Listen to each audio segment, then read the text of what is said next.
Kannada colours ಕನ್ನಡದಲ್ಲಿ ಅಭಿನಯಿಸುತ್ತಿದ್ದ ಖ್ಯಾತ ನಾಯಕಿ ನಟಿ ಇದೀಗ ವಿಧಿವಶರಾಗಿರುವಂಥದ್ದು. ಅದು ಕೂಡ ಭಾಳ ಯುವ ನಟಿ. ಅದು ಕೇವಲ 28ನೇ ವಯಸ್ಸಿನಲ್ಲೇ ದುರಂತ ಅಂತ್ಯಕ್ಕೆ ಈಡಾಗಿದ್ದಾರೆ. ಇನ್ನು ಗೀತಾ ಸೀರಿಯಲ್ನ ಎರಡನೇ ನಾಯಕಿಯಾಗಿ, ಕನ್ನಡತಿಯಲ್ಲಿ ಕೂಡ ಎರಡನೇ ನಾಯಕಿ ಕಾಣಿಸಿಕೊಂಡಿದ್ದಂಥ ಈ ನಟಿ ಇದೀಗ ವಿಧಿವಶರಾಗಿರುವಂಥದ್ದು.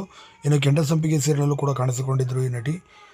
ಈ ಅದ್ಭುತವಾದ ನಟಿ ಚೇತನ ರಾಜ್ ಅವರು ಇದೀಗ ಕೊನೆ ಸೆಳೆದಿದ್ದಾರೆ. ಹೌದು, ಫ್ಯಾಟನ್ನು ಕರಗಿಸಲು ಹೋಗಿ ಸರ್ಜರಿ ಮಾಡಿಸಿದ್ದಾರೆ. ಸರ್ಜರಿ ಮಾಡಿಸಿದ ಪರಿಣಾಮವಾಗಿ ಹೊಟ್ಟೆಯಲ್ಲಿ ತುಂಬಾ ನೀರು ತುಂಬಿಕೊಂಡು ಹೃದಯಕ್ಕೆ ಹೋಗಿ ನೀರು ತುಂಬಿದ ಪರಿಣಾಮವಾಗಿ ಕೊನೆ ಸೆಳೆದಿದ್ದಾರೆ. ಸದ್ಯ ಬರೋಬ್ಬರಿ 2.5 kg ಬೊಜ್ಜು ಕರಗಿಸಲು ಹೋಗಿ ಇಂಥ ದುರಂತ ನಡೆದಿರುವುದು ಅಂತ ಹೇಳಲಾಗ್ತಿದೆ. ಕುಟುಂಬದ ಸದಸ್ಯರು ಆರೋಪ ಮಾಡಿದ್ದಾರೆ.